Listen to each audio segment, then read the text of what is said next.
주님, 저희에게 귀한 시간, 기회를 허락하셨는 줄 믿습니다. 주님, 정말 복음 앞에 우리가 서게 하시고, 이 복음이 우리의 폐부를 찔러 쪼개는 귀한 은혜의 시간 될 수 있도록 역사해 주옵소서. 그 누구를 위한 것도 아니고, 우리를 위한, 각자를 위한 하나님의 최고의 시간 되도록 축복하여 주시옵소서. 감사를 드렸고, 살아계신 우리 주 예수 그리스도의 이름으로 기도드렸습니다. 아멘. 여러분 잘 오셨습니다. 그 교재를 여러분 나눠드렸는데요. 필기 마음껏 하셔도 됩니다. 여분을 또 이제 여러분 마지막 날에 뭐 필요한 교재나 그리고 이제 이거를 선교사님들 대상으로 강의를 했을 때 그거를 이제 녹취한 그 책들이 있습니다. 그 부분하고 여러 가지로 저희가 이제 선물을 드릴 생각을 하고 있으니까 요거는 받으시는 대로 여러분들이 좀 소화하는 용도로 사용하시면 되겠습니다. 1강을 볼 때 이제 중간에 이거를 좀 어떻게 하면 좀 충분히 소화할 수 있을까? 뭐 원래는 강의를 충분히 하고 그리고 마지막에 한번 기도하는 그런 시간들을 가셨는데 그게 좀 약간 아쉬워서요. 그때그때마다 뭐 이렇게 중요한 테마가 끝나면 그거 붙들고 잠시 좀 이렇게 성경 구절을 보고 같이 기도하는. 그래서 한 강의당 한 2번 내지 3번 정도 기도하려고 합니다. 기도할 때마다 불 꺼놓고 우리 철야 기도하는 것처럼 주여 부르면서 한 5분씩 10분씩 이렇게 기도하려고 합니다. 그래서 나와지는 성경의 본문들을 잘 살펴보시고 저희가 해석하는 것이 중요한 것이 아니라 말씀 자체가 중요한 거기 때문에 말씀으로 여러분들이 깊이 소화하시길 바랍니다. 자, 이제 책이 크게 2파트로 되어 있습니다. 하나는 12강이고 하나는 27강인데 저희가 이제 사실 제목을 잡지 않았습니다.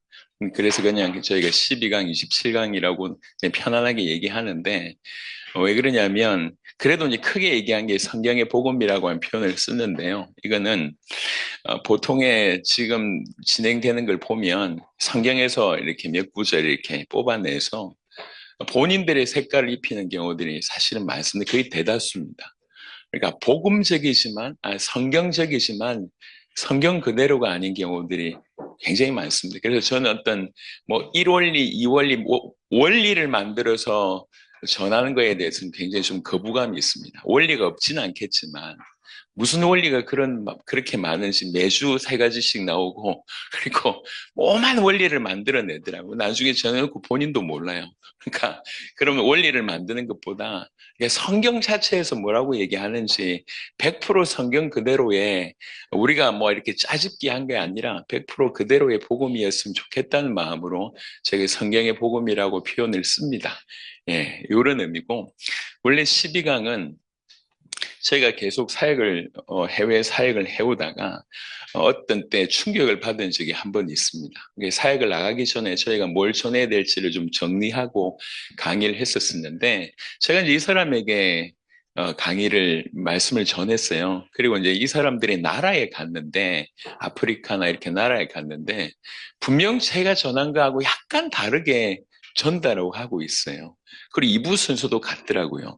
성경의 복음 전해놓고, 그 다음에 이제 이렇게 뭐 사람들 잡아뜨려가지고 막 이렇게 치유하고 이런 식의 일들이 아프리카에서 벌어지고 중남미에서도 분명히 저희가 전한 파트는 이런 의도인데 조금 지내놓고 보니까 본인들이 가지고 있는 문화와 개념 때문에 조금씩 길에서 벗어나는 것을 보게 됐습니다. 이건 안 되겠구나. 그래서 교제의 필요성을 제가 인식하고 원래 첫 번째는 준비된 자들이 빠르게 복음을 정리할 수 있도록 굳이 표현하자면 사역자들 대상으로 정리한 것이 12강입니다. 그렇게 정리하고 나서 그 다음에 이제 또 해야 될 것이 이 준비된 사역자들이 자기 삶의 현장으로 돌아갔을 때 예컨대 교회 가서 사역을 하거나 아니면 새가족을 돕거나 아니면 자기가 복음 전했을 때에 좀 신앙이 없는 분들이나 여린 자들까지 다 포함하면서 풀어내려고 하니까 이걸 가지고 조금 더 이렇게 약간은 이렇게 좀 기본적인 거면서 좀 이렇게 풀어낼 수 있도록 하기 위해서 마련한 것이 27강입니다. 그러니까 12강에 비해서는 뭐 약간 좀 이렇게 수준은 약간 좀 낮은데 대신에 12강에서 다루지 못했던 것들 가지고 조금 이렇게 포함을 해서 그래서 이제 27강을 정리를 한 겁니다. 그래서 12강의 용도는 사역자의 용도고 27강의 용도는 이제 편안하게 자기 삶의 현장 가서 풀어낼 수 있기 위한 그런 의도였습니다. 예, 그런 의도였다고 제가 말씀을 드리고 그래서 12강 전하는 중에 필요하다 그러면 27강의 내용 일부를 조금 여러분한테 전달토록 하겠습니다. 자, 서론은 여기서 끝났고요. 자, 성경의 복음 1강부터 좀 진행해 보도록 하겠습니다. 저는 모태로부터 신앙생활을 해왔습니다.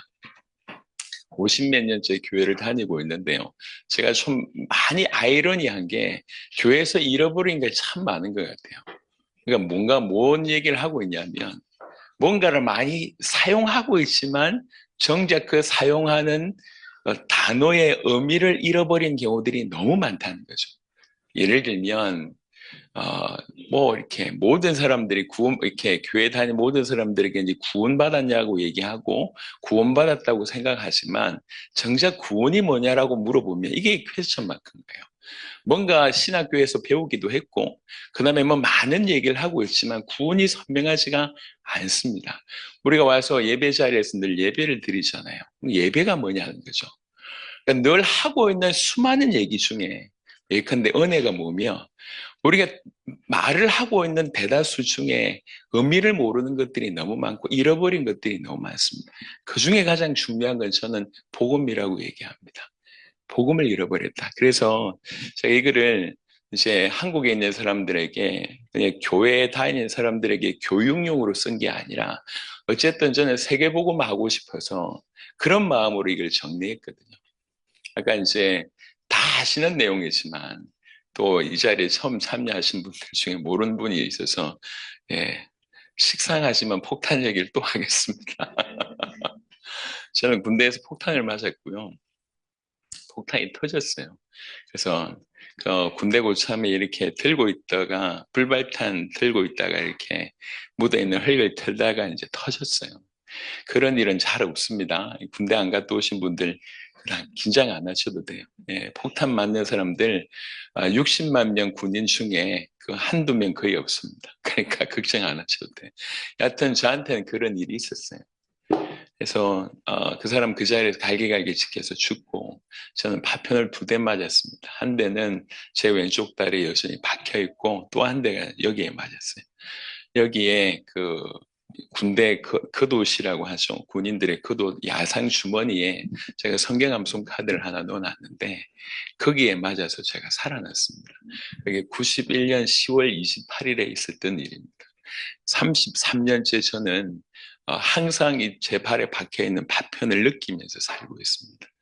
네, 지금 요즘에는 더 좀 심해지고 있습니다. 이게 날이 더 추워서 그런지 모르겠지만 이전하고는 다르게 조금 더 민감합니다. 그래서 저는 이불을 이렇게 발 위에 이렇게 덮는 게 여전히 불편합니다. 예, 그래서 지금도 그렇고 항상 느낍니다. 항상. 왜 하나님께서 나를, 그러니까 이 성경 암송 카드를 늘 집어 들고 제 사진에도 늘 있는데 하나님 왜 나를 살리셨을까? 저는 폭탄 맞을 당시에는 날라리였거든요. 예, 잘 아시는 날라리 신자였습니다. 안 믿어져서. 그래서 지금 저 뒤에 계신 한 분 계속 긴장하고 계신데 제가 또 얘기할까봐 저희 아버님 앉아 계시거든요. 제 과거 얘기를 또 하면 아버님 힘들어 하실까봐 그냥 넘어가겠습니다. 어려웠습니다, 어릴 때. 그래서 교회를 다니는데 너무 어려운 거예요. 교회를 다니는데 집안 다 망하고, 예, 교회를 다니는데 집안이 다 망하고 경제적으로 망하고 이혼하시고, 그다음에 저는 이사 중에 늘 따돌림 당하고 평범한 게 없었어요. 그냥 평범한 걸 원했는데 평범한 게 하나도 없었어요. 그러다가 이제 이렇게 할머니 따라 늘 교회는 갔었죠. 그러다가 이제 군대를 가게 됐을 때 군대 가기 전에 제가 교회를 떠났다가 군대를 가니까 갈급하잖아요. 그래서 이제 교회를 다니는 중에 첫 휴가 갔을 때 성경 암송 카드 샀던 것이 이제 그런 저를 살리는 계기가 됐었습니다. 왜 나 같은 거 살리셨죠? 이게 군대 베드 그 병원에 9개월 누워 있을 때 제 유일한 화두였습니다. 기도 제목이었습니다. 왜 나 같은 놈을 살리셨지? 그럼 살리려면은 신앙 좋은 놈 살려야 될 건데 나 같은 놈 왜 살리셨지? 이게 이제 제 9개월의 군대 배드에서의 기도 제목이었습니다. 그러면서 스스로 내가 하나님을 알아야 되겠다는 마음이 저 밑에서 올라왔어요. 20년을 교회를 다녔지만 하나님 안 믿겨지더라고요. 또 내 주위를 봐도 그닥 하나님 믿어 보이는 저 사람을 보니까 하나님 살아계신 것 같다 그런 사람이 안 보여요. 예, 그래서 안 믿어졌어요. 안 믿겼어요. 그런 와중에 하나님의 은혜로 성경을 봐야 되겠다는 마음이 제 안에서 솟구쳐 오기 시작해서 사실 군대에서 미친 듯이 성경을 보고 이런 그 바닥 말고 대리석 바닥에서 그 추운 겨울에 강원도에 추운 겨울에 온풍기 하나 없는 대리석 바닥에서 몇 시간씩 기도하는 중에 하나님 방언을 주셔서 방언으로 또 하루에 몇 시간씩 기도하고 그게 9개월의 제 군대 병원 생활이었습니다. 말씀 보고 기도하고 그러면서 하나님께서 하나님이 살아계심과 예수님이 하나님의 아들 그리스도라고 하는 것들이 막 부딪히기 시작을 하고 내가 어떻게 살아야 될지 뭘 위해서 살아야 될지가 깨달아졌습니다. 그래서 그때부터 잡은 유일한 것은 세계복음화였습니다. 구원받은 모든 자에게 요구하시는 세계복음화. 어떻게 하면 세계복음화 할 수 있을까? 그게 유일한 기도 제목이었고 제 질문이었습니다. 거기서부터 시작했어요. 그래서 처음부터 하나님 나를 살리셨다. 하나님이 전 세계를 살리기 위해서 나를 살리셨다. 이게 처음부터 제 마음에 딱 결정이 됐어요. 그래서 진짜로 세계복음화 하려고 하니까 하나씩 질문했어야 됐습니다. 세계복음화 하려고 하니까 진짜 중요한 건 뭐냐면 컨텐츠였어요. 복음이 뭐지? 이게 저한테 부딪히기 시작했어요. 제가 교회를 20년 다녔는데 근데 복음 기초라고 생각하고 뭔가 알 것 같은데 실제로 정리해 보려고 하니까 단 한 줄도 써지지 않았어요. 복음이 뭐지? 내가 전 세계를 전해서 전 세계에 나가서 복음을 전해서 복음으로 변화시켜야 되는데 복음화시켜야 되는데 내가 가지고 있는 것이 복음이어야 하는데 복음이 뭐지? 그게 아주 깊은 내 안에서의 질문이었습니다. 여러분은 어떤지 모르겠지만 저는 그런 질문이었어요. 그래서 당신이 정의하는 복음이 무엇인가라고 하는 것은 그냥 제가 쓴 게 아니라 그때 당시에 제 스스로 했던 질문이고 주변에 꽤 신앙생활 잘한다고 하는 사람들에게 제가 물어보기 시작해 갈급해서 물어보기 시작했습니다. 근데 그때도 제가 알았어요. 복음이 어떤 식으로 취급받고 있는지. 복음은 너무 기초로 취급받고 있을 뿐만 아니라 복음은 별로 그렇게 귀히 여김을 받지 않는다는 걸 알았고 또 놀라운 것이 복음에 대해서 내용들이 다 틀려요. 정의가 다 틀려요. 전부 다른 생각들을 가지고 있다는 걸 알았습니다. 이게 뭐지? 그래서 사람들에게 죄송하지만 사람들에게 얻을 수 있는 답이 없구나. 이걸 제가 빨리 눈치를 챘습니다. 그래서 그때부터 성경을 뒤적이기 시작했습니다. 복음이 뭐지?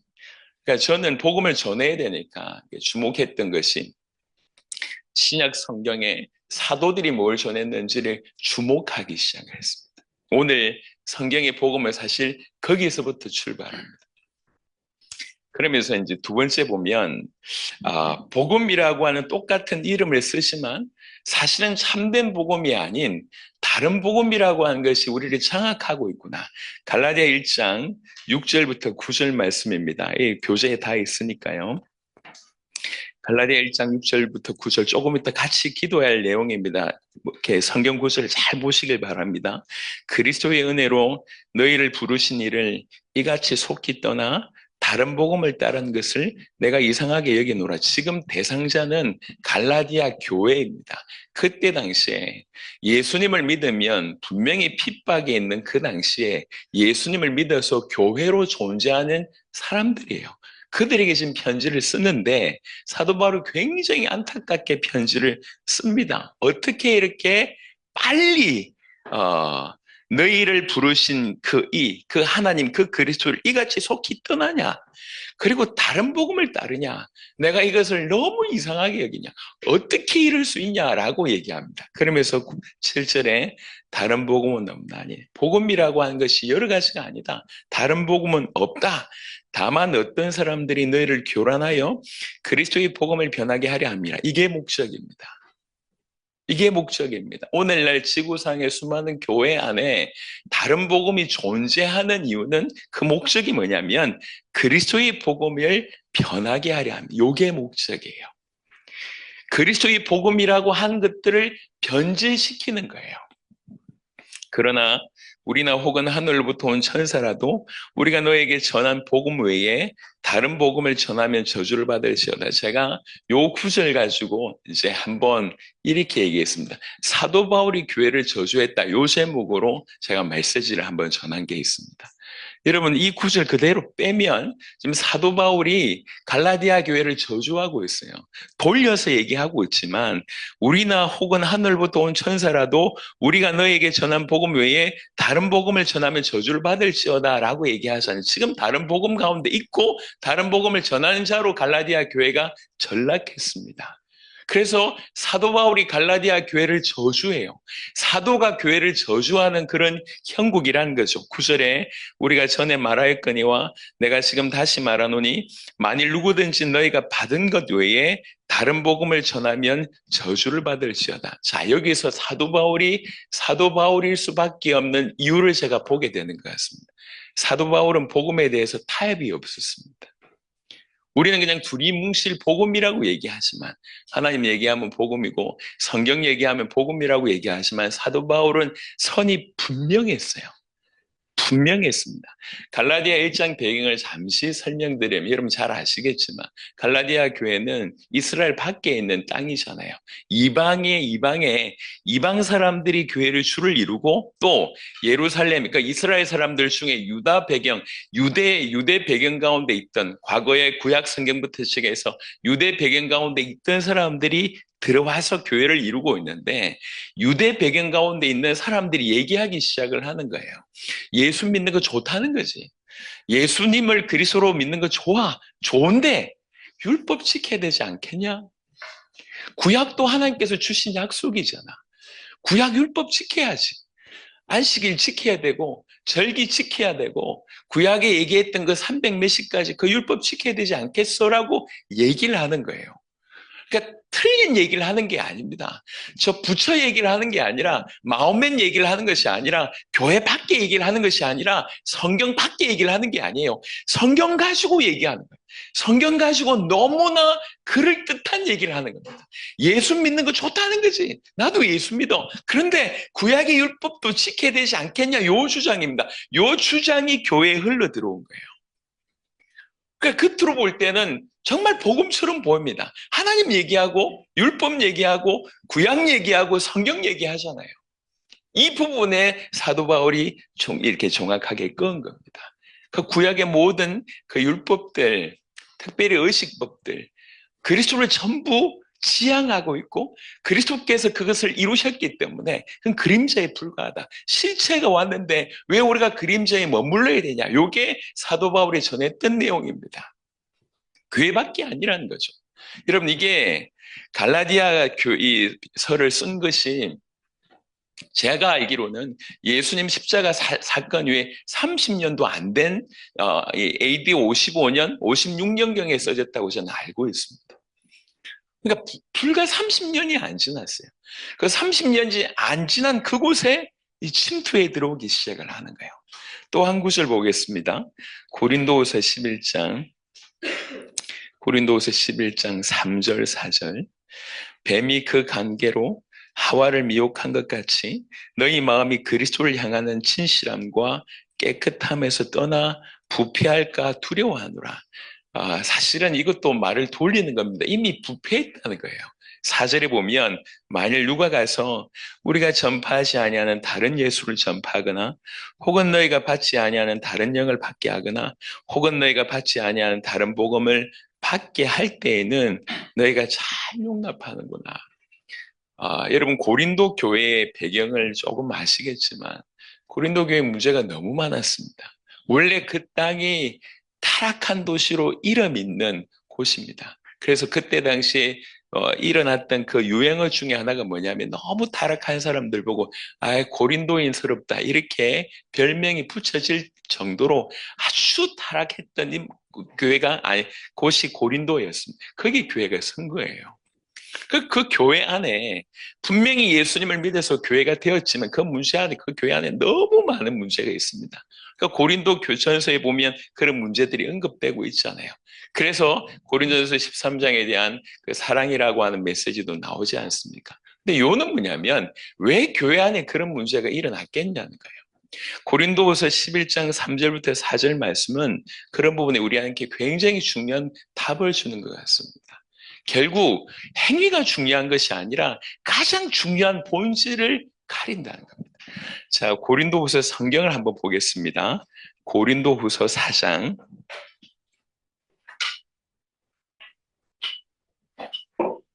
고린도후서 4장 4절 보겠습니다.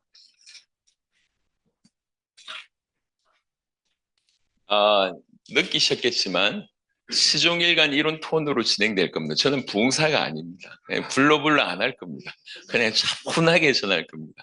여러분들이 성경 자체로 답을 얻으시길 바라고 요거 가지고 같이 기도할 거니까 계속 소화하시면 좋겠습니다. 고린도후서 4장 4절에 보면 그 중에 이 세상의 신이 믿지 아니한 자들의 마음을 혼미하게 하여 그리스도의 영광의 복음의 광채가 비치지 못하게 함이니 그리스도는 하나님의 형상이니라. 이 배경 설명을 다 차치하고 세상 신이라고 하는 그 존재가 사탄이 뭔가를 하고 있는데 뭘 하고 있냐면 그리스도의 영광의 복음의 광채 그거 비치지 못하게 한다. 이 복음은 얼마나 크냐면 성경이 표현하기를 영광의 복음이라고 얘기했어요. 그것도 그리스도의 영광의 복음, 그 복음의 수준이 그렇습니다. 그리스도의 영광의 복음의 광채, 그게 비치지 못하게 하는 것이 세상의 신이라고 성경이 얘기하고 있습니다. 여러분, 갈라디아서 읽었던 본문과 고린도서 읽었던 그 본문의 연대가, 저작 연대가 거의 대부분 그 무렵이에요. 예수님 십자가 지시고 부활하시고 승천하신 이후에 30년이 안 된 시점입니다. 이 두 가지 본문을 통해서 알 수 있는 것이 고린도후서 4장 4절을 통해서 알 수 있다는 거예요. 그냥 우연히 이 교회들 몇 교회만 이런 일이 있었던 것이 아니라 사단이 끊임없이 우리에게 복음의 광채가 비치지 못하게 하기 위해서 이미 초대교회 때부터 이렇게 강력하게 공격했던 거예요.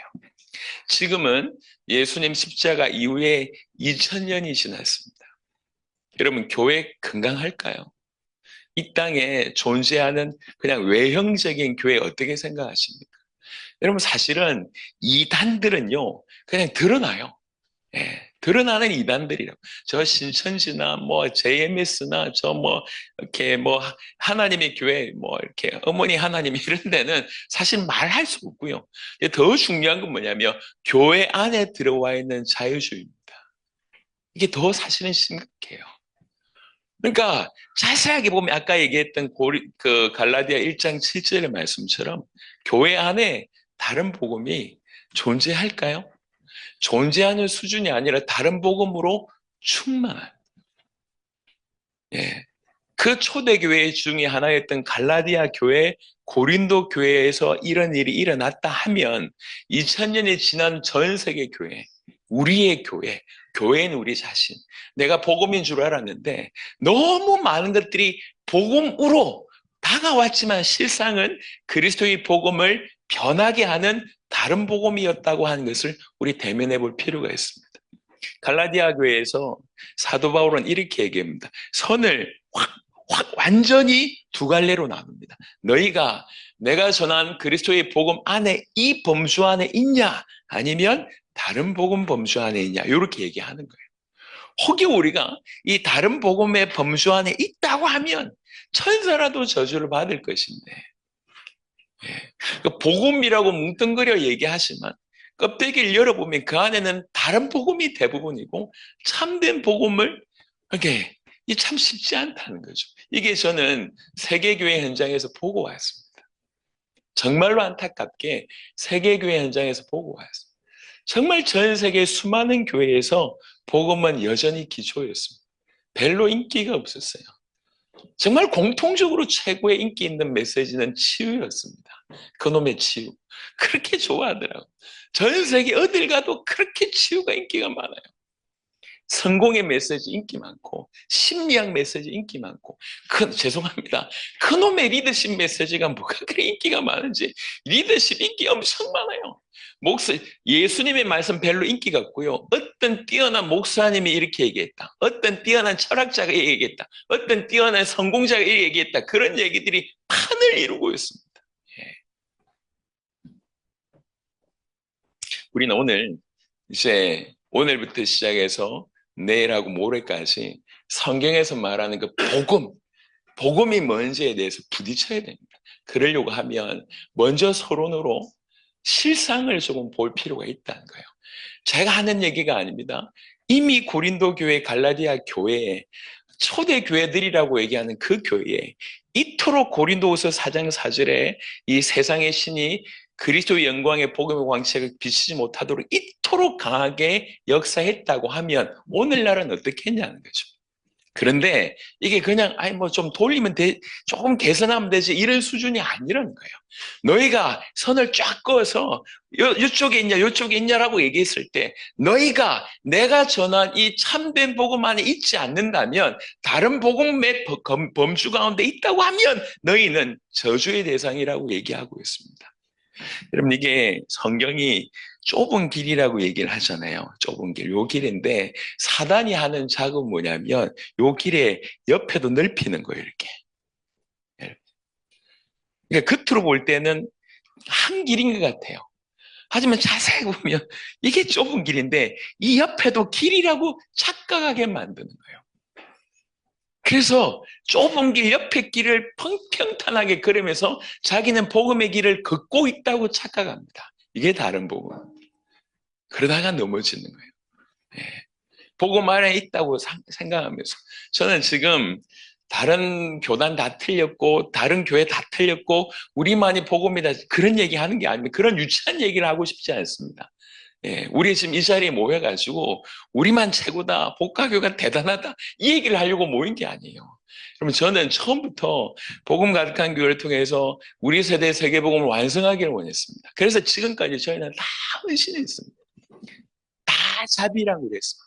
다 섬기는 역할을 했습니다. 만약 그냥 단순한 부흥의 목적이라고 하면 이러면 안 돼요. 이 정도 퀄리티면 회비를 한 100만 원 받아야지. 안 그렇습니까? 그럼 제가 좀 홍보 좀 해가지고 뭐 썸네일 좀 만들어 놔가지고 뭐 이 정도 하면 그닥 뭐 이렇게 강의 못한다는 소리 듣지 않으니까 보통의 목회자들은 이만한 일을 가지고 이렇게 뻥튀기 하거든요. 근데 저희는 이런 얘기를 다 할 수가 없어요. 전 세계 이 교회 하나가 100개국을 이렇게 돕고 있다고 하는 얘기를 이렇게 그간에 일어났던 얘기들만 하더라도 어마어마하게 할 얘기가 사실은 많습니다. 근데 그 얘기 별로 하지 않습니다. 이렇게. 진짜로 세계복음화를 완성하고 싶기 때문에 그렇습니다. 그 하나의 이유입니다. 그래서 제가 오늘 이제 여러분들을 섬기는 이유도 사실 그 하나 때문입니다. 왜 이런 시간을 갖습니까? 홍보를 하려면 이렇게 홍보하면 안 되지. 저는 여러분들 한 명 한 명이 선교 현장에 나가서 세계복음화 현장에서 정말 사도 바울처럼 쓰임받았으면 좋겠다. 그 마음 하나이기 때문에 이 자리에 있는 것입니다. 그게 사실은 전부입니다. 제가 아무것도 없을 때 20대 초반에 제 마음에 하나님 그 복음을 씌웠고 세계복음 해야 되겠다 그 마음을 씌웠고 지금 그대로 30년을 뛰어왔을 때 너무 감사한 거예요. 이 수준에 맞지 않는 너무 놀라운 응답들을 주셨어요. 제가 왜 나누냐면 나 같은 놈을 통해서 우리 복음 가득한 교회가 크지 않지만 이 교회 한 교회의 걸음을 통해서 이루신 일이 너무 놀라워서 같이 한다면 세계복음만 이렇게 속히 앞당길 수 있지 않겠냐. 사실 그 하나의 이유입니다. 그래서 오늘 이제 본격적으로 성경의 복음을 풀어내기 이전에 실상을 보자. 우리 각자가 모자라고 부족한 것은 한도 끝도 없고요. 그 얘기를 하려면 한도 끝도 없고 전체를 보자는 거죠. 전체, 지금 전 세계가 어떠냐는 거죠. 고린도후서 4장 4절의 말씀 그대로 세상의 신이 전 세계 정말 불신자는 말할 것도 없고 교회 안에 있는 사람들의 눈을 가렸다는 거예요. 이게 복음인데 옆에 것도 이렇게 적당하게 칠해놓고 이것도 복음이라고 얘기하면서 다른 복음이 교회의 전부를 채우고 있습니다. 여러분 원래 신학의 시작은 그리스도가 도대체 예수가 누구냐? 그것이 신학의 시작이었어요. 예수 도대체 이분이 누구냐? 그러니까 예수님이 어떤 분인지를 결론을 땅땅 내린 때가 300년대 후반입니다. 300년 무렵이에요. 예. 그러니까 이제 300년 동안 의논한 거예요. 예수가 도대체 누구냐. 그게 신학의 출발이었습니다. 예수님을 제대로 이해하려고 하니까 인간을 이해해야 되겠고, 인간을 이해해야 되니까 하나님에 대해서 얘기해야 되겠고, 예수님이 누군지 이해하고 난 이후에는 구원에 대해서 얘기해야 되겠고, 이런 얘기들이 쭉 그 다음에 흘러나오는 거예요.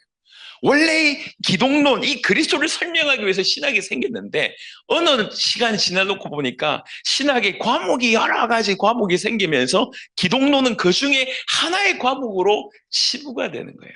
이게 항상 그렇습니다. 이게 전략입니다. 교회 내에 복음을 얘기하면서 수많은 도구들이 생겨났는데 나중에 눈 떠보니까 그 복음 자체 대신 예수님은 수많은 것 중에 하나로 전락해버렸습니다. 예. 이게 차이인 거예요. 100가지 중에 하나가 아니라는 거예요. 이것이 핵심입니다. 예. 지금 우리에게도 우리의 신앙생활도 마찬가지고 우리 교회도 마찬가지고 이 땅의 교회도 마찬가지입니다. 사단이 뿌려놓은 다른 복음 가운데 우리가 있다는 거예요. 그래서 지금 같이 기도했으면 좋겠습니다. 그 다음 강의를 시작하기 전에 주님, 갈라디아 1장을 쭉 한번 보시고 고린도후서 11장을 보시고 고린도서 4장 4절 한번 보십시오. 1분만 보십시오. 예, 성경 구절 다시 한번 살펴보십시오.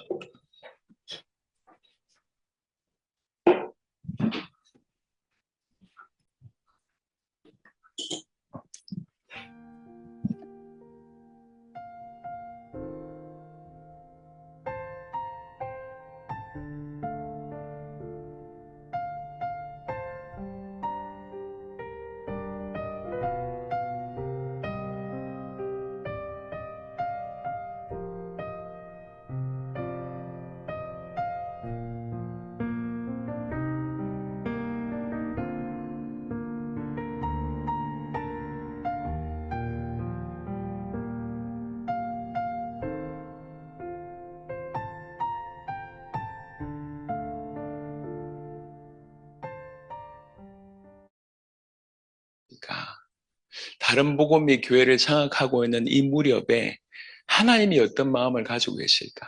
또 우리는 도대체 다른 복음이라고 하는 것들이 장악되어 있는 이걸 우리는 어떻게 깨닫고 있는가? 이게 조금이라도 하나님과의 마음이 소통이 되면 그 다음에 그토록 원하는 우리 주님의 성경을 통해서 우리에게 주시고자 하는 메시지가 우리에게 삶이 되고 힘이 될 줄 믿습니다. 다른 복음은 없나니 다만 어떤 사람들이 너희를 교란하여 그리스도의 복음을 변하게 하려 함이라. 제가 따로 기도 제목을 드리지 않더라도 요 세 가지 본문 가지고 여러분들 마음에 오는 부분들 가지고 한 5분 정도 간절히 한번 기도하도록 하겠습니다. 살아계신 주님 감사합니다.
다른 복음으로 열방과 수많은 교회들과 우리를 장악하고 있는 그 실상을 아버지 깨달을 수 있도록 역사하시고, 이런 교회들에게 참된 복음, 성경의 복음을 알리시고자 하는 그 주님의 마음이 우리와 연결될 수 있도록 축복하여 주옵소서.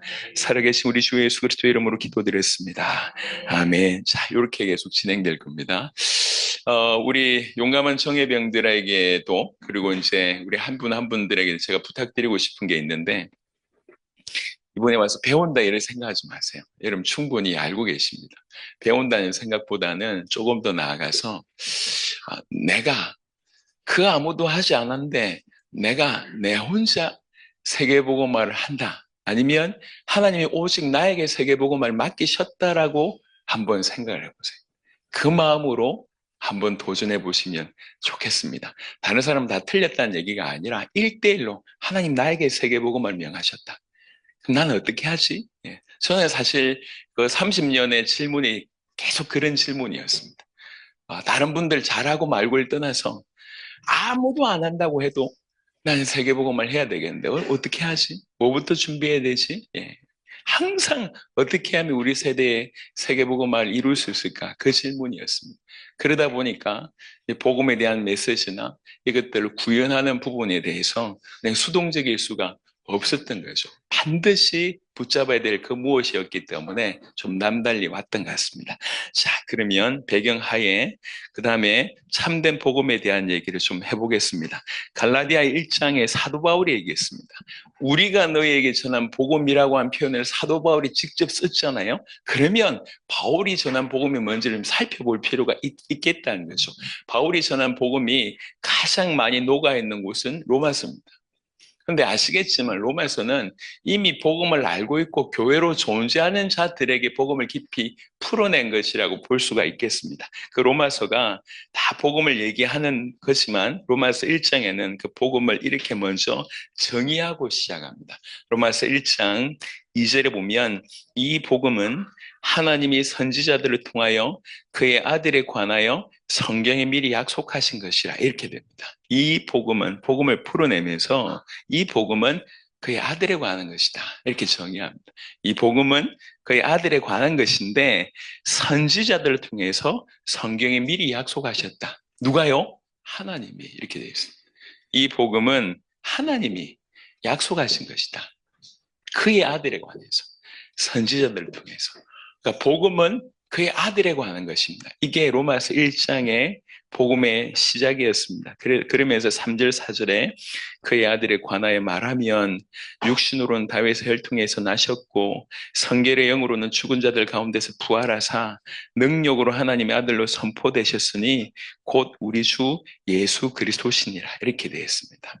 그리고 아까 말씀드렸던 것처럼 로마서는 이미 복음을 받은 교인들에게 복음을 풀어내는 것이라고 하면 사도행전에는 복음을 받은 사도 바울이 처음부터 어떻게 복음 전했는지가 여과 없이 나옵니다.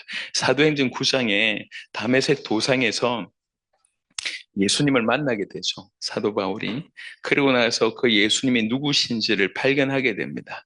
그리고 9장 20절에 보니까 즉시로 각 회당에서 예수가 하나님의 아들이심을 전파하니 사울은 힘을 더 얻어 예수를 그리스도라 증언하여 다메섹에 사는 유대인들을 당혹하게 아니라 사도 바울은 처음부터 예수님을 전했습니다. 예수님을 전하되 예수님이 하나님의 아들이신 것과 예수님이 그리스도라고 전했습니다.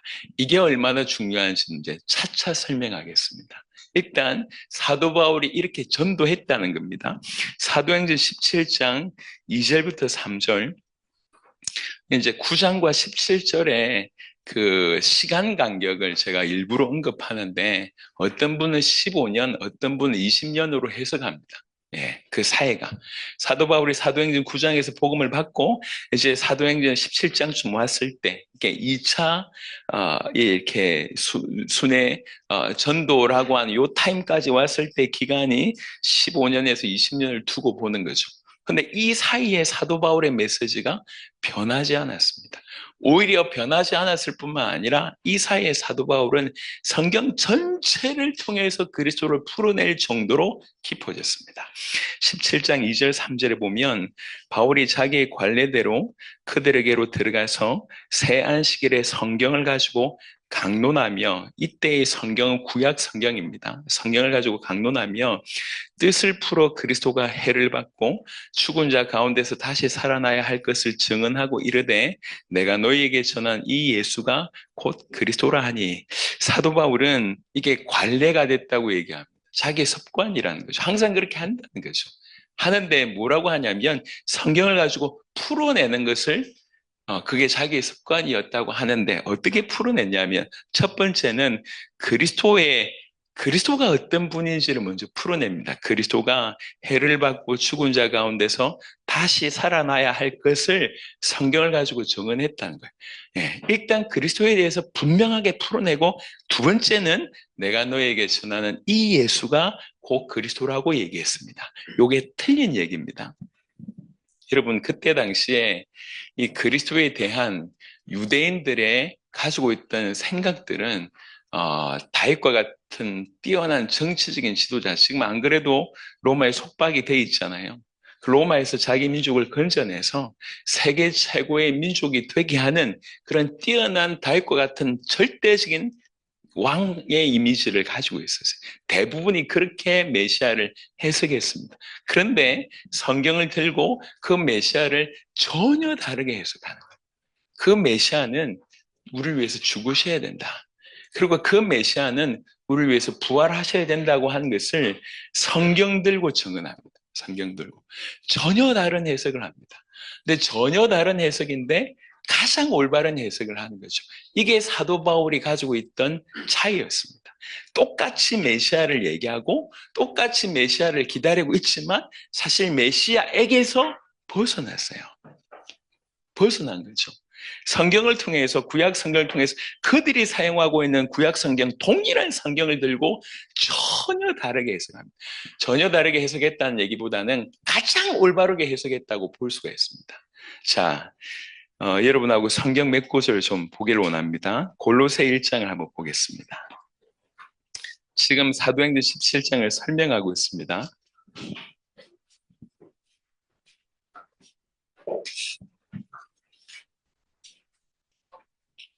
골로새 1장 26절부터 27절을 잠시 보겠습니다. 골로새서 1장.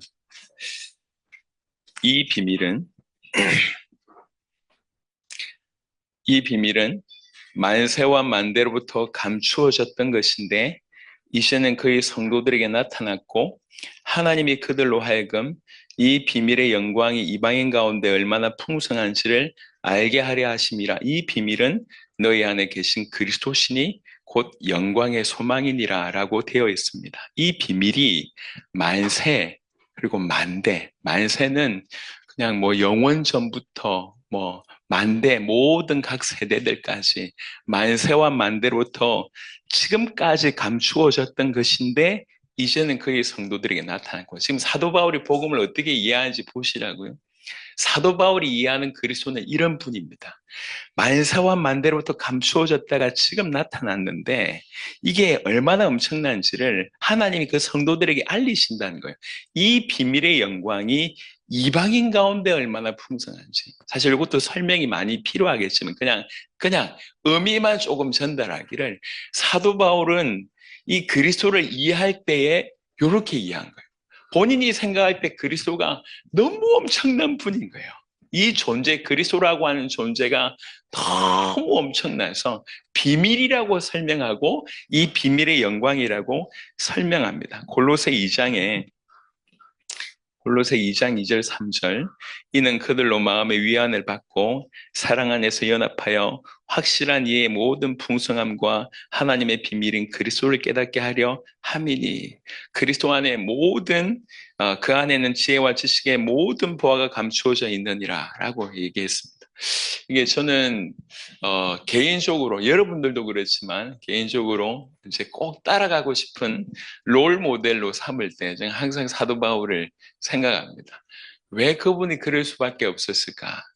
사실 저는 그분을 통해서 일어난 역사는 별로 부럽지 않습니다. 제가 부러운 건 뭐냐면 그의 중심이에요. 그의 믿음이 부럽습니다.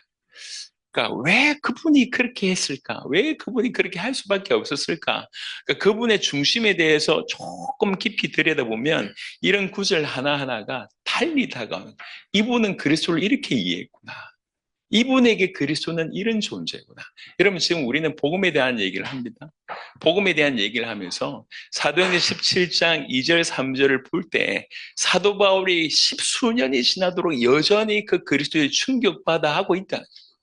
여전히 그리스도가 그에게는 충격이라는 거예요.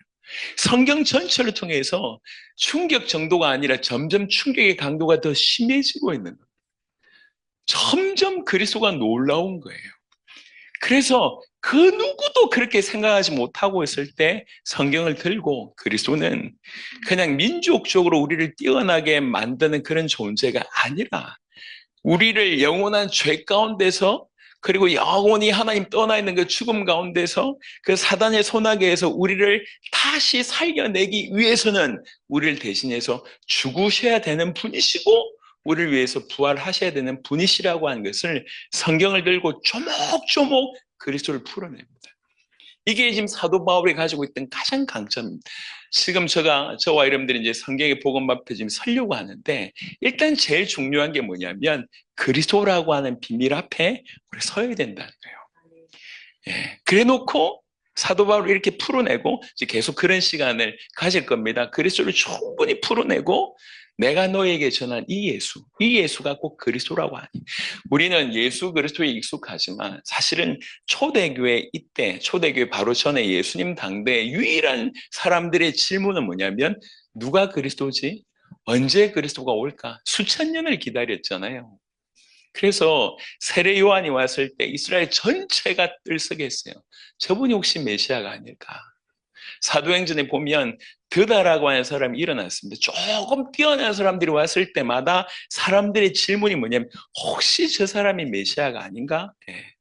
우리는 이미 예수는 메시아, 이게 이미 처음부터 그렇게 받았기 때문에 좋은데, 좋으면서도 놓친 게 뭐냐면 의미를 놓쳤어요. 의미를 놓쳤다. 무슨 말이냐면 제가 자주 얘기하는데 어, 오늘 새벽 이제 미국 대선해서 트럼프가 이제 드디어 이제 대통령 임기를 시작하는 그게 됐잖아요. 우리 한국하고 굉장히 지금 영향이 있게 되는데, 트럼프가 좋다 싫다를 떠나서 트럼프 대통령이라고 하는 것을 우리는 다 알고 있잖아요. 트럼프라고 하는 것, 특별한 사람, 독특한 사람, 미국 대통령이라고 하는 그 어마어마한 위치, 우리는 다 알고 있기 때문에 트럼프 대통령이라고 얘기할 때 그 한마디 사람과 직분의 의미를 알고 있기 때문에 우리는 대단하다고 여기고 있습니다. 하지만 저 미취학 아동 같은 아이들이 말은 할 수 있지만 의미를 모르는 아이들, 저 라키가 좀 돌아다니는데 라키 같은 아이들, 이제 막 초등학교 들어가려고 하는 아이들, 얼마든지 트럼프 대통령이라고 얘기할 수 있습니다. 하지만 이 아이는 미국을 잘 몰라요. 어제도 우리 막내가 지금 4학년인데 막내가 이렇게 제가 집에 있으니까 아빠 오늘 어디 안 나가니? 안 나간다 그러니까 아빠 여행 가자는 거예요. 어디로 갈까? 프랑스로 가세요. 토요일, 내일 예배 드리겠는데, 토요일, 프랑스 갔다 오세요. 그러니까, 얘가 지금 프랑스가 어딘지를 한번 갔다 왔는데, 그냥 비행기 타면 그냥 짧게 갔다 올 수 있는 걸로 생각하고 있는 거죠. 잘 모르잖아요. 어린아이들 입장에서는. 저는 우리 교회 안에 성도들에게 이런 모습을 보는 것 같아요. 예수 그리스도라고 얘기하지만, 왜 불신자하고 비슷하게 살까요? 왜 믿지 않는 자들하고 비슷하게 그렇게 살까요? 돈 좀 없다고 그렇게 힘들어하고, 사람들하고 관계가 어지럽다고 힘들어하고, 사건 때문에 그렇게 많이 시달릴까요? 왜 그럴까요? 자기가 믿는 분이 누군지를 몰라요. 성경에 말 나온 김에 잠시 이 구절만 보시도록 하겠습니다.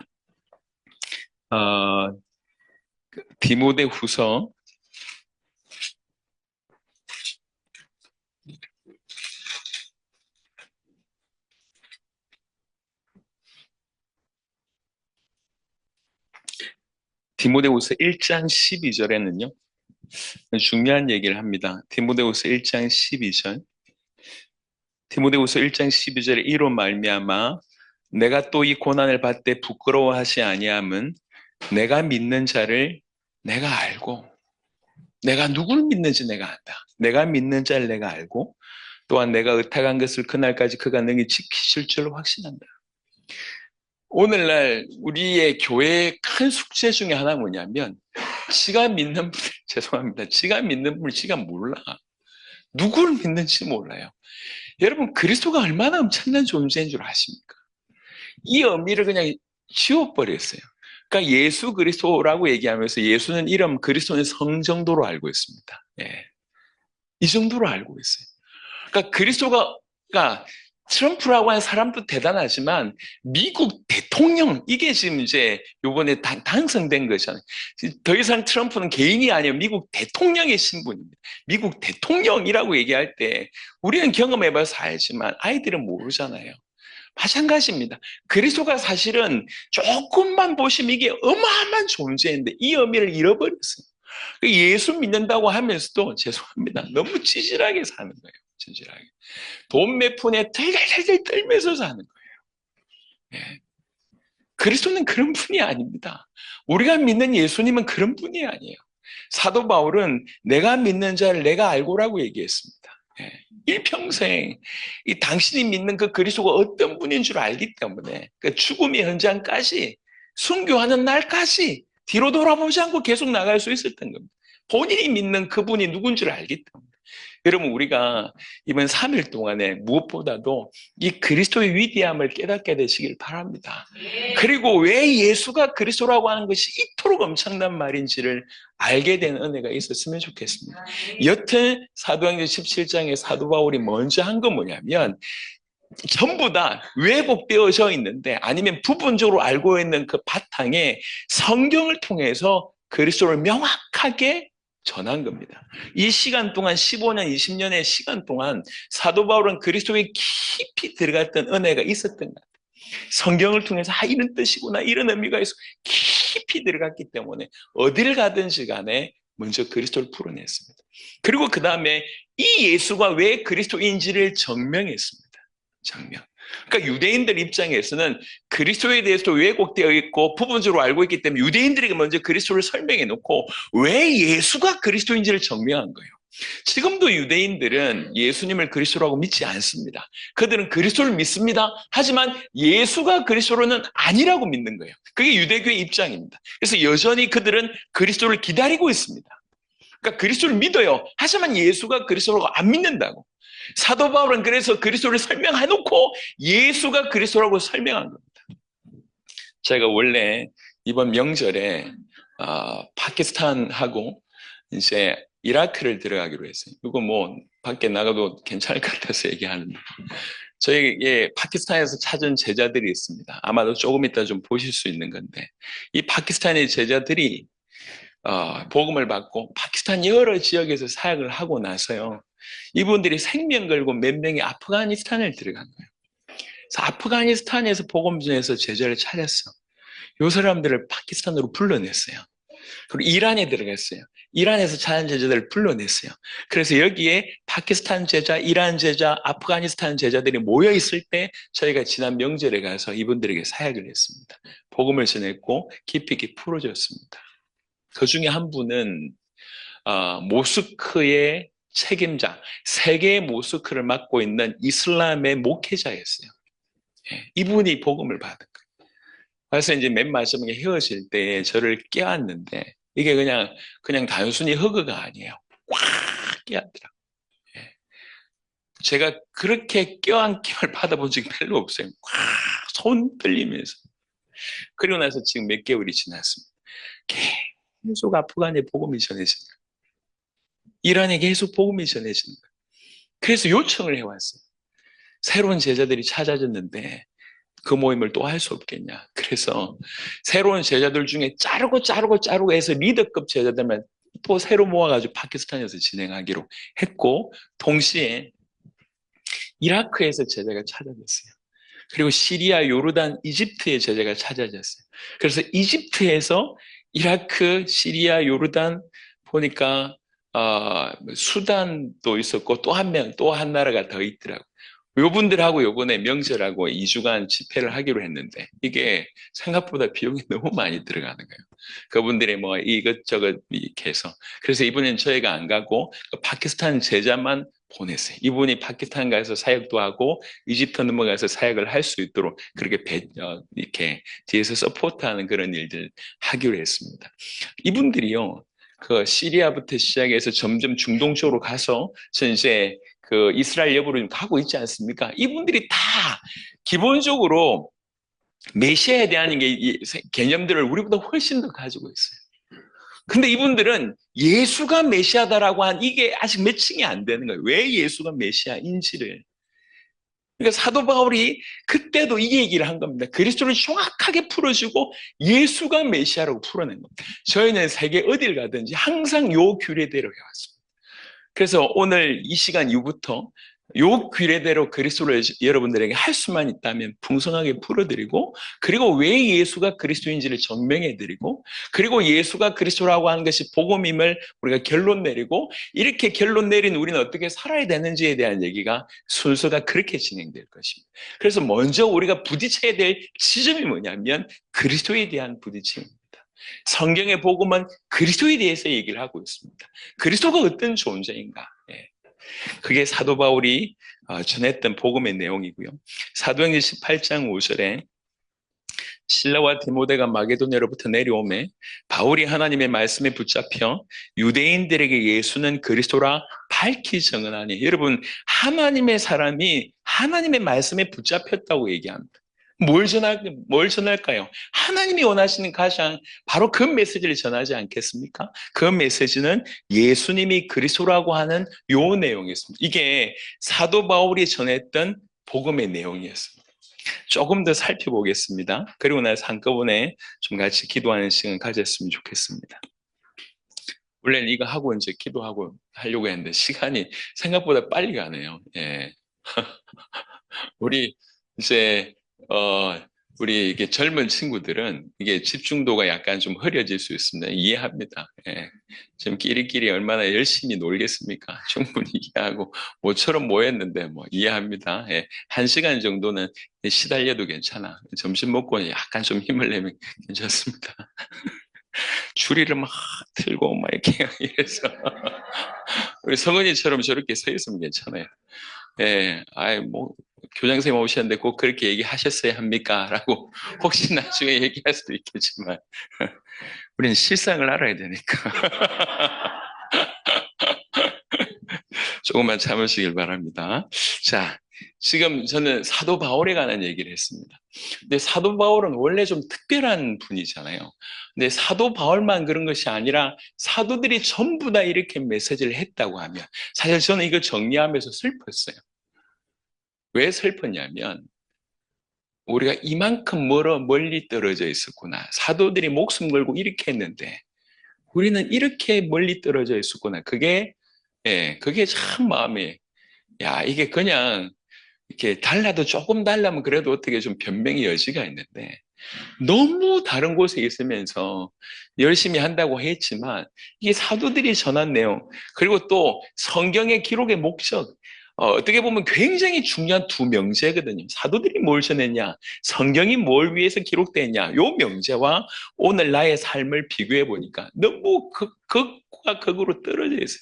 그래서 사실 정리하고 기뻤다는 어떤 느낌도 있었지만 슬펐습니다.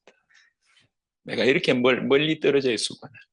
자, 사도들 한번 찾아보겠습니다. 사도행전 2장 36절에 그런즉 이스라엘 온 집은 확실히 알지니 너희가 십자가에 못 박은 이 예수를 하나님이 주와 그리스도가 되게 하셨느니라 하니라. 여러분, 사도행전 2장에는 성령이 약속하신 성령이 강림하신 바로 그날이잖아요. 성령의 충만함을 받은 120명의 이 문도들이 이렇게 하나님 나라를 막 선포하잖아요. 유대인의 명절 때문에 적어도 15개 나라 사람들이 막 몰려오는 그 시점에 일어나서 막 메시지를 전합니다. 여러분, 약속하신 성령이 임한 그날, 그리고 약속하신 성령에 혼박 사로잡힌 바 되어서 메시지 전했던 그 메시지. 그 메시지의 결과는 그 말씀을 들었던 사람들이 통해자복하고 3천 명이 돌아오는데 그냥 성도가 아니라 그 제자 3천 명이라고 이전 번역에는 그렇게 돼 있었거든요. 완전히 돌아오게 됩니다. 그 메시지는 사실은 우리가 메시지를 전하는 우리가 가장 참고해야 될 메시지라고 생각합니다. 그래서 그게 2장 14절부터 36절까지 쫙 거기에 결론이 2장 36절입니다. 그 2장 36절에 메시지를 다 전하고 내린 결론입니다. 그런즉 이스라엘 온 집은 확실히 알지니 너희가 십자가에 못 박은 이 예수를 하나님이 주와 그리스도가 되게 하셨느니라 하니라. 원래는 그리스도 아니었는데 그리스도 되게 하셨다, 그런 의미가 아니고 드러내셨다고 이해하시면 좋겠습니다. 이 예수님이 우리의 주이시고 이 예수님이 우리 그리스도다라고 하는 메시지였다는 거죠. 이 메시지 하나에 통해자복하며 3천 명이 돌아오게 되었습니다. 제가 여러분 보시면 알겠지만 중남미 사역을 저희가 제일 먼저 하게 됐는데 중남미의 목회자들 사이에서는 그런 농담들이 많았어요. 처음 갔는데 이 본문을 인용했을 때 자기네들끼리 하는 얘기였어요. 초대교회는 한 번의 메시지로 3천 명이 돌아왔는데 오늘날 우리의 실상은 3천 번의 메시지를 해야지 한 명이 돌아온다, 이렇게 얘기하더라고요. 지금 점점 우리 한국도 그런 모습을 취하고 있잖아요. 뭘 전해야 되느냐? 뭘 그냥 단순히 정보를 전달하는 것이 아니라 이게 자객이 온전히 소화돼서 터져나오는, 그게 이제 우리가 전해야 될 메시지의 내용과 방향성이라고 생각합니다. 사도 베드로도 이렇게 믿었고 이렇게 전했다고 하는 것을 이 본문을 통해서 알 수 있고요.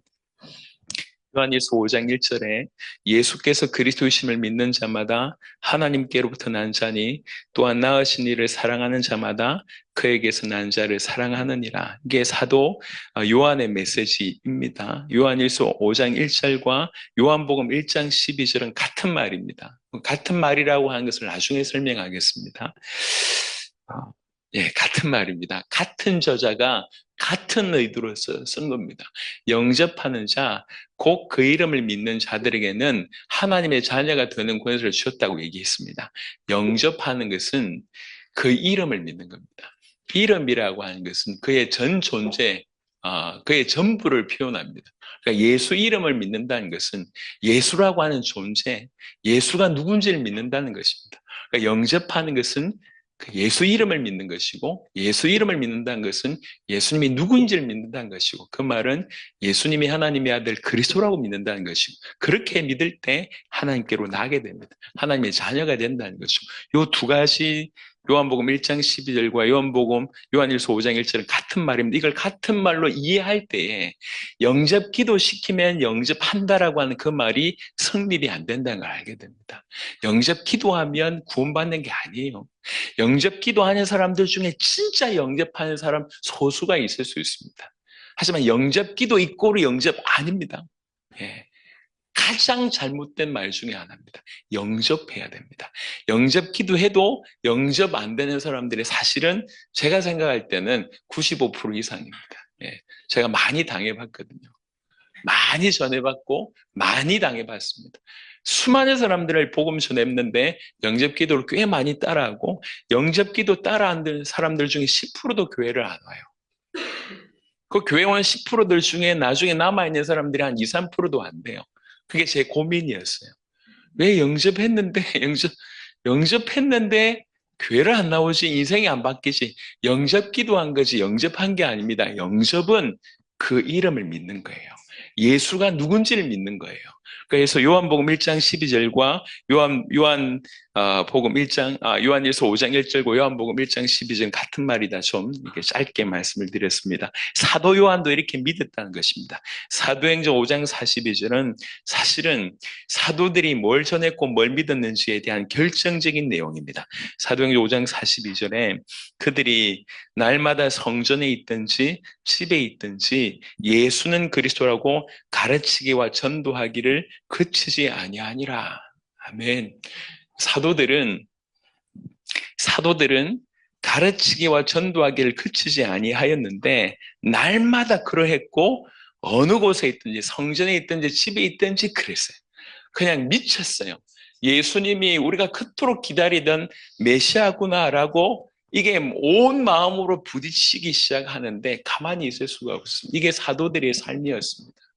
오늘 저와 여러분들의 삶이었으면 좋겠습니다. 예, 이게 우리의 삶이었으면 좋겠고, 사도행전 5장 42절에 제가 하도 답답해서, 아니 그냥 하나님이 복음 이꼬르 땅땅땅 이렇게 좀 써주면 좋겠는데 안 보이는 거예요, 이게. 그러니까 복음이라고 하는 걸 얘기하면서 너무 많이 해석을 하잖아요. 근데 제가 영어 버전에서 복음은 이거다라고 한 것을 찾아낸 게 사도행전 5장 42절입니다. 여기 본문을 보시면 맨 마지막에 NIV 영어 버전이 있습니다. 예, 그 교재 1강의 맨 마지막에 보시면 사도행전 5장 42절 NIV 버전에 보면 그 끝에 보면 the good news that Jesus is the Christ라고 되어 있습니다. 제가 이걸 딱 보는데요. 그야말로 신봉사가 눈 뜨듯이 확 열린 거예요. 이게 너무 사실 기뻤어요. 이게 뭐 다른 분들은 모르겠는데 제 눈에는요. 이게 너무 부딪혔어요. 예, 이거구나라고 하는 것들이 더 굿뉴스 복음이라고 하는 것은 예수가 그리스도다. 사실 성경이 복음을 얘기하잖아요. 성경이 복음을 얘기하는데 이걸 다 정리해 보면 그냥 한 문장으로 표현한다면 예수님이 그리스도다라고 얘기할 수 있다는 거예요. 그 안에 하나님의 존재, 인간의 상태, 예수님이 하신 일, 예수로 말미암아 우리에게 주어진 구원 이런 것들이 그 한 문장 안에 다 들어있기 때문에 이걸 복음이라고 정의를 한다는 것이죠. 여하튼 사도들이 온전히 예수님이 하나님의 아들 그리스도라고 그들은 믿었고 그렇게 전했다는 겁니다. 그리고 사도행전 18장 24절부터 28절은 그냥 샘플을 하나 넣은 겁니다. 무슨 샘플이냐면 저는 지금까지 여러분들에게 사도들이 뭘 전했냐 이 얘기를 전했습니다. 근데 사도들만 전했고 그 이후로 끊어졌다고 하면 사도들은 원래 특별하니까 이렇게 치부할 수 있잖아요. 하지만 사도들뿐만 아니라 모든 초대교회가 그렇다고 하면 이건 우리한테 충분히 본이거든요. 우리가 걸어가야 될 그 무엇이라고요? 사도행전 18장 24절부터 28절은 초대교회의 모습을 보여줍니다. 복음이 믿음의 사대로 넘어간 믿음의 이렇게 한 세대, 두 세대, 세 세대, 네 세대까지 넘어간 모습을 사도행전 18장을 통해서 볼 수가 있습니다. 여러분, 여기는 브리스가 부부가 아볼로라고 하는 사람을 돕는 장면이 나옵니다. 브리스가 부부는 바울의 제자고 바울의 제자 브리스가 부부가 아볼로를 도왔고 나중에 아볼로가 아가야 지방의 사람들을 돕는 이 믿음의 4세대의 모습이 이 안에 나와져 있습니다. 알렉산드리아에서 난 아볼로라는 유대인이 에베소에 이르니 이 사람은 은변이 좋고 성경에 능통한 자라. 그가 일찍이 주의 도를 배워 열심으로 예수에 관한 것을 자세히 말하며 가르치나 요한의 세례만 알 따름이라. 그가 회당에서 담대히 말하기 시작하거늘 브리스길라와 아굴라가 듣고 데려다가 하나님의 도를 더 정확하게 풀어 이르더라. 아볼로가 아가야로 건너가고자 함으로 형제들이 그를 격려하며 제자들에게 편지를 써 영접하라 하였더니 그가 감에 은혜로 말미암아 믿은 자들에게 많은 유익을 주니 이는 성경으로서 예수는 그리스도라고 증언하여 공중 앞에서 힘있게 유대인의 말을 이기미러라. 아멘. 아볼로에 대한 얘기를 또 다음에 하도록 하겠습니다. 그냥 믿음의 4세대가 뭘 전했냐라고 볼 수 있을 때 이 내용이 그대로 전달됐다는 것입니다. 사도들과 초대교회가 이렇게 그냥 예수에 미쳤습니다. 다른 말로 예수님이 하나님의 아들 그리스도라고 한 그 진리에 미쳤습니다. 그래서 그들이 교회가 됐던 거예요. 그게 그들이 그렇게 존재했었습니다. 근데 이 어마어마한 엄청난 일들을 끊임없이 방해하는 존재가 있었습니다. 그 존재는 사단이고 그 존재에 반응하는 것은 우리의 죄성입니다. 그래서 복음이 점점 왜곡되기 시작하고 축소되기 시작하고 변질되기 시작한 겁니다. 아까 우리 갈라디아 1장 7절의 말씀처럼 그리스도의 복음을 변하게 하기 위해서 다른 복음을 끊임없이 쏟아부은 예수 믿으면 복 받는다 좋은 말이잖아요. 그런 유의 얘기들이 교회 내에서 완전히 장악하고 있습니다. 지금도 방언해야지 구원받는다고 오해하고 있는 사람들이 있습니다. 오만 얘기들이 다 있습니다. 왜 이렇게 교회가 우리 기독교가 이렇게 파들이 많을까요? 예, 뭔가 하나를 주장하는데 교리의 다름 때문에 이렇게 다른 파가 생겼습니다. 뭐 좋은 거죠. 더 발전시키는 거에 대해서. 하지만 이렇게 자그마한 교리가 가지고도 이렇게 예민하게 굴면서 진짜 예민하게 굴어야 될 복음에 대해서는 예민하지 않습니다. 그러면 어떻게 생각하십니까? 성결이 나쁩니까? 좋은 거지. 성결파 되는 건 너무 좋다고 생각합니다. 하지만 그렇게 성결 강조하는 만큼 복음을 강조해야 되지 않냐는 것입니다. 예, 방언을 강조하고 하나님의 역사를 강조하는 만큼 더 이상 복음이 강조돼야 되잖아요. 이게 사라졌다는 거예요. 예, 이게 사도들은 예수님이 하나님의 아들 그리스도라고 계속 전했습니다. 저는 지금 크게 두 가지를 얘기했습니다. 우리가 다른 복음 가운데 처해 있다. 요 얘기를 말씀드렸고, 그러면 사도 바울처럼 참된 복음은 뭐냐? 일단 사도들이 뭐라고 얘기했는지 살펴보자. 그래서 지금 살펴봤습니다. 두 번째는 마지막으로 요한복음 20장 31절입니다. 저는 개인적으로 전 세계에서 가장 많이 선포하는 구절이 이 구절입니다. 요한복음 20장 31절은 성경이 왜 기록됐는지를 우리에게 밝히고 있습니다. 오직 이것을 기록함은 너희로 예수께서 하나님의 아들 그리스도이심을 믿게 하려 하며 또 너희로 믿고 그 이름을 힘입어 생명을 얻게 하려 함이니라. 아멘. 여러분, 성경은 우리에게 구원을 위해서 주신 책입니다. 어떻게 구원받습니까? 어떻게 생명 얻습니까? 믿으면 얻습니다. 뭘 믿어야 됩니까? 예수 믿으면 됩니다. 근데 예수 믿는다고 하는 말이 뭔 말인지를 여긴 이렇게 얘기하고 있습니다. 예수님이 하나님의 아들 그리스도이시면. 그래서 이 문장 그대로만 약간 좀 뜯어서 보면 이것은 우리에게 뭔가를 믿게 하기 위해서 주신 거예요. 이 성경은 우리로 하여금 이 어떤 내용을 믿게 하기 위해서 주신 겁니다. 믿게 하기 위해서. 그 어떤 내용이 뭐냐면, 어떤 내용이라고 하는 것은 예수라고 하는 사람이 하나님의 아들 그리스도다라고 하는 요 내용을 믿게 하기 위해서 주신 것이 성경이라는 거예요. 그래서 성경을 통해서 우리가 읽는, 성경을 받아들이는 가장 정확한 태도는 이 성경을 통해서 예수님이 하나님의 아들 그리스도라고 하는 사실을 믿는 것입니다. 이게 성경 주신 의도입니다. 그러면 성경을 그렇게 풀어내야 되고 우리는 성경을 그렇게 믿어야 됩니다. 이게 성경의 기록의 목적입니다. 제가 사실 1강은 나머지 12강 전체의 개요이기도 하고 출발이기도 하고 요약이기도 하고 핵심입니다.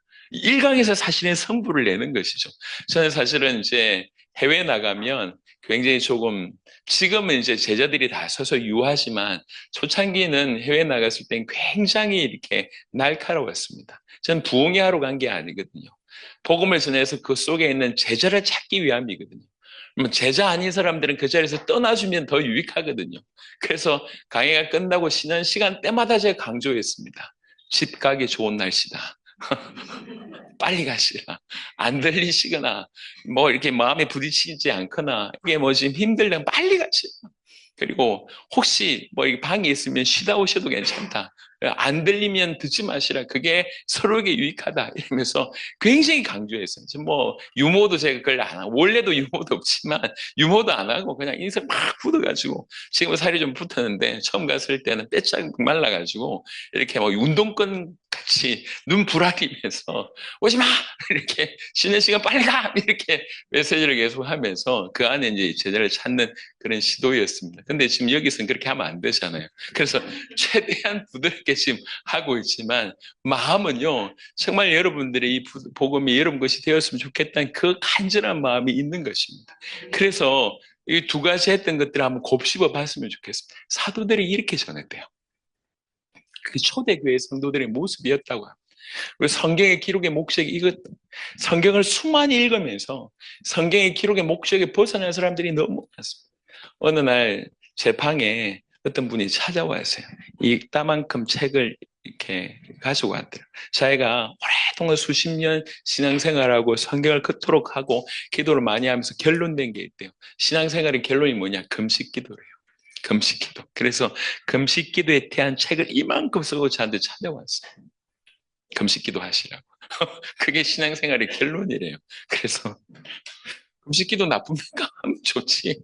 그게 결론이냔 말이에요. 성경 들고 너무나 이상한 소리를 많이 합니다. 네. 성경도 그렇게 배운 분들이 성경독을 전부 딴 얘기를 합니다. 우리는 어떠냐 말이에요. 우리는 뭐 하고 있습니까? 성경 오직 이것을 기록함은 너희로 예수께서 하나님의 아들 그리스도이심을 믿게 하려 하며, 그러면 양심적인 우리는 성경을 통해서 이렇게 믿는 것이 신앙생활입니다. 예. 그러면 그 이름으로 말미암아 생명을 얻게 된다고 하십니다. 자, 이 시간에 마지막으로 다시 한번 기도하면 좋겠습니다.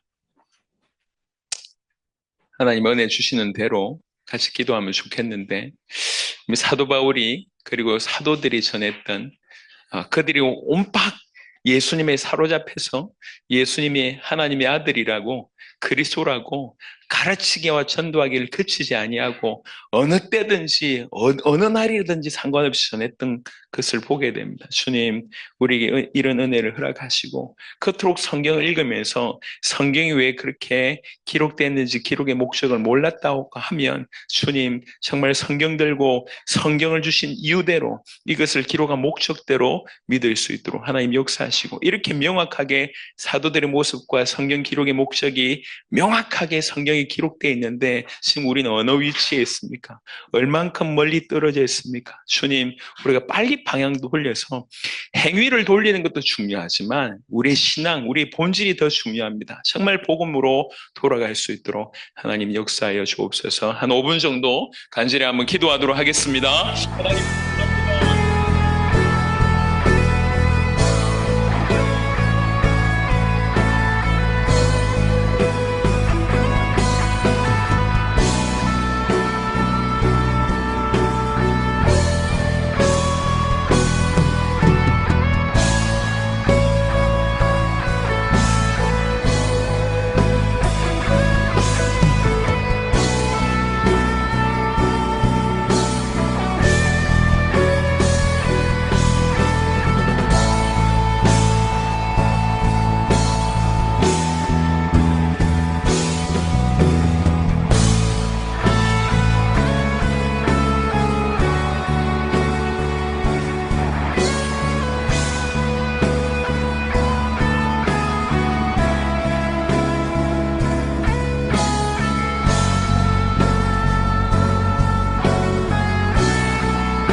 오늘 이 자리에 모인 모든 주의 백성들, 하나님 이유가 있으셔서 이들을 부르셨는 줄로 믿습니다. 주님, 그냥 지나가는 행사의 시간, 집회의 시간, 공부하는 시간, 정보를 습득하는 시간이 아니라 이 말씀 앞에 우리가 무너지는 시간이 되게 하시고, 정말 사도들처럼 이 말씀을 굳게 붙잡고 이 말씀 붙잡은 사도들의 인생처럼 주님 오실 길을 준비하는 한 명 한 명 될 수 있도록 하나님 역사해 주옵소서. 주님 말씀 앞에 서고 기도하면서 우리 마음이 점점 열리게 하여 주시고, 이 말씀이 우리 마음에 새겨지는 놀라운 일들이 있도록 역사하여 주옵소서. 감사를 드리고 살아계신 우리 주 예수 그리스도 이름으로 기도드렸습니다. 아멘. 네, 수고하셨습니다.